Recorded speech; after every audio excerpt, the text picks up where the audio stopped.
Well, hi guys. I'm going to talk to you a little bit about Tunnel Barn Festival. Had a fantastic 3 days fishing, to be honest. When I heard that the Pole Fishing Masters was going to be held at Tunnel Barn, I was a little bit disappointed, if I'm being perfectly honest.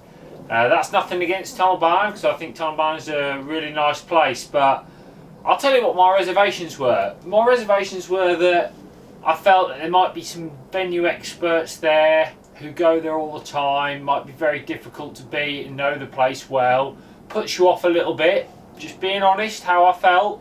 I also felt that I probably wouldn't enjoy the fishing that much because I don't favour sort of snake lake type lakes. Anywhere I can touch the far bank, I'm not a big fan.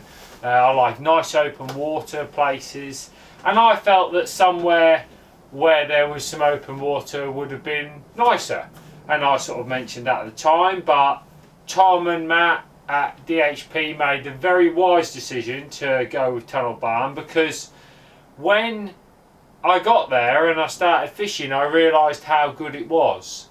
For a start off, yes, you do get some people who fish there all the time, but they don't fish under festival conditions, which are completely different. Festival conditions, 5 peg sections. Pegging on some lakes was tight, pegging on some lakes was a bit in between, and pegging on some lakes was spacious, so you had to adjust your tactics. You couldn't just fish, say, paste on a top kit like they might do or somebody might do and bag up, because you couldn't do that all the time, and that made it really interesting. So it made you really had to think about your fishing, and everybody involved in the festival had to think and keep on top of things if they were going to do any good. The fishing itself was exceptional. 20 plus weights over £100 every day. So it's over 20% of the field with £100 every day. That's phenomenal. That's absolutely phenomenal. Bearing in mind that fish aren't really going nuts everywhere at the moment. Weights aren't brilliant up and down the country. So very, very impressed by how good the fishing was. My week started well, my 3 days started well. It was a competition, there was a lot of money to win, so my sort of goal was to get in the frame. I felt if I could get in the frame, then that would be a good result because of my sort of reservations. Like I say, I don't pretend to be an expert at that sort of fishing, but I do enjoy it, and I have noticed over the last couple of years I have got better at it. I've had better results, so you know, it was enjoyable when there's some fish to be caught. First day I was in extension 39. It's quite a wide-ish peg, full 16 to touch the far bank. Had a few reeds to my right, and I felt that I like to start on my pellets short, and I started short, never had anything, never caught anything. I was a bit disappointed. I thought, oh dear, it might not be very good here. To the reeds to my right, it was about 3.5 foot deep, which on commercials in summer I feel is too deep to catch anything consistently. Yes, you might catch a few fish. In all honesty, I don't think you'll catch there consistently all day because fish will push the bait around and move up into shallower water. So my plan was to fish shallow in and around those reeds, which is what I did, and I caught really well there. There was a few carp moving away to my left, so I fed some ground bait up against the far bank with a hope of catching on either meat or worms. I spent a bit of time fishing there and I caught a few carp, but not many, and I was a little bit disappointed with myself because I should have recognised a little bit quicker that it wasn't very good there and gone back to my shallow line. I caught well shallow. It was a bit awkward to ship, the bank was a bit difficult behind me, so I had to break down twice, slow me down a little bit, but I had a steady day and I've had £175, which great weight. I was really happy with that in 5 hours, and it was enough to win the section and come second in the match, so it was a fantastic start to my 3 days. It was interesting to hear how some people had caught. A few people caught on worms, a few people caught shallow. It was quite interesting really. The next day I was on high pool. A lot of people had caught on worms on high pool, and I drew on peg 26, which was a nice draw I felt, because I had a peg where there were some reeds where I could fish in sort of 3.5 foot, possibly shallow again. And then I had a little bit of sort of muddy island where it was about 2.5 foot deep, and I thought, if they come in there I might catch them really quickly. Because there's a lot of fish in Hyde Pool. It's a little bit different. There's lots of small F1s, so you've got to keep on top of where the fish are. And again, I started short, and this time I really did start short. I started on a top kit, which is something I never really do. I don't start as close as that, but it was an incredible depth there. It was like over 6 foot deep, maybe 7 foot deep on a top kit. And I felt I was going to catch there because there was a lot of fish in the lake. So all I did was, when it's as deep as that, I didn't want to loose feed pellets. I just made some micros and just nipped them into little balls and just fed them on the float.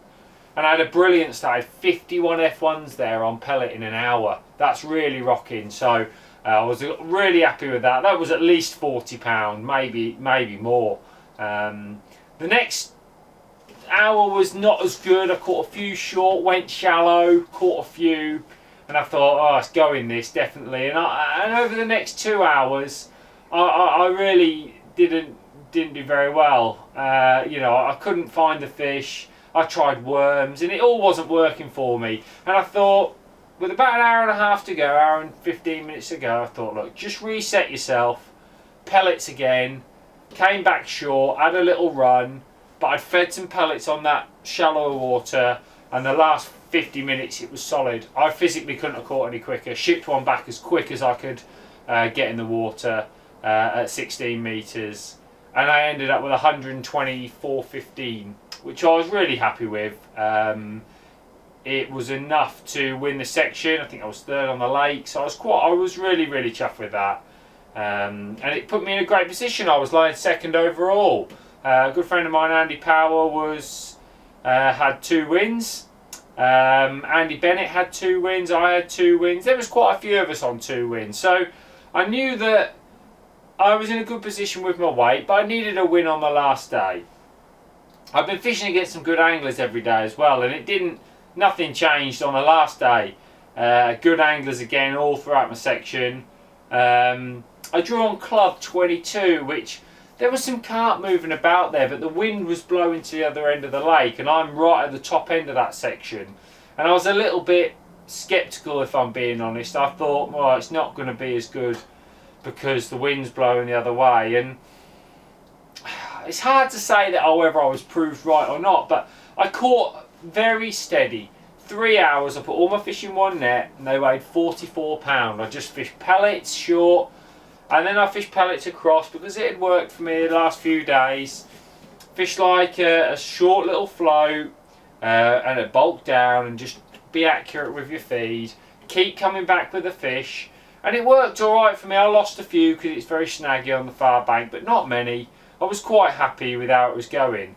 And then 2 hours to go, I thought, right, this is me. I'm going to catch quite well with carp now. I'd heard rumours that they were really having the ground bait last couple of days, so they ground bait down my edges, and I changed my pellet line across the ground bait. Really went for it. Expecting to catch £80 or so in the last 2 hours and hopefully win the section. Put myself on like £120 and win the section. That's what I felt I'd need. Anyway, it just didn't happen. I had 3 carp down the edge. I had 2 of them quite early, and I had one of those 3 come off. Big fish as well, I was disappointed with, but that does happen now and again.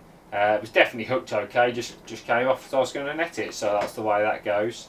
But I couldn't catch anything for like an hour, and then the last 20 minutes I thought, well, I was catching on pellets, so I'm going to have to go back to pellets. I think it was probably more like 25 minutes ago, and I went back to pellets, taking it steady, and I had a late little run of fish, which, I mean, I suppose you could say it was a very good move, very, good to change like that, because I ended up coming second in the section with £74, and there was 3 weights at £66, so, had I not changed there, I wouldn't have had that, I wouldn't have come second. You needed £102. Luke Sears won my section with £102, and I was a little bit. I didn't feel like I could have caught that really. £30 more. Maybe if I'd have changed, kept with a nice pellet match, I would have caught maybe £80–90. It's really difficult to say. So I was a little bit hard on myself. £30 more when you've caught 70-odd pound. It's a lot. It's a lot of extra fish. So. A second was possibly as good as I could have done there. I I'm just trying to get the most out of what I felt my week went like. Anyway, that gave me 2 wins in a second. Put me 6th overall in the festival. Really, really good payout. Fantastically sponsored by Daiwa. The event was a complete success. Andy Bennett won the event with 3 wins. He really is the man at that game. You know, a top angler. Get him on any sort of pegs whatsoever, and he's going to do the damage. He might have even done it off my peg last day. I don't know. I've been really interested. I'd love to know that situation sometimes. I'd love to put like somebody who's very good at that type of fishing onto my peg and see how they'd have approached it, because he might have fished, say, shallow with meat and bagged up, but because I didn't do that, I don't know. You can't possibly do everything on one day. You can only make your best decisions and try and judge what's happening in your 5 hours. So, you know, well done to him. Well done to everybody who framed. If you go on Pole Fishing Magazine website or on the Facebook page, there's all the detailed results, good rundown of all the sections. You'll see all the results there. Definitely worth a look. So I've really enjoyed that, and that leaves me a chance to go to match this at Tunnel Barn this weekend. Know a little bit about it. If I draw a fly, I might be okay. So quite looking forward to that, and pleased with my few days really. I'll catch you up next week on how the weekend's gone. Don't forget, subscribe to the YouTube channel, then you get all the videos straight away. It's free, definitely got to be worth it. Get on there and subscribe to my channel, Kerry Angling. Can't be a bad thing, can it? Alright, catch you later. Cheers, bye.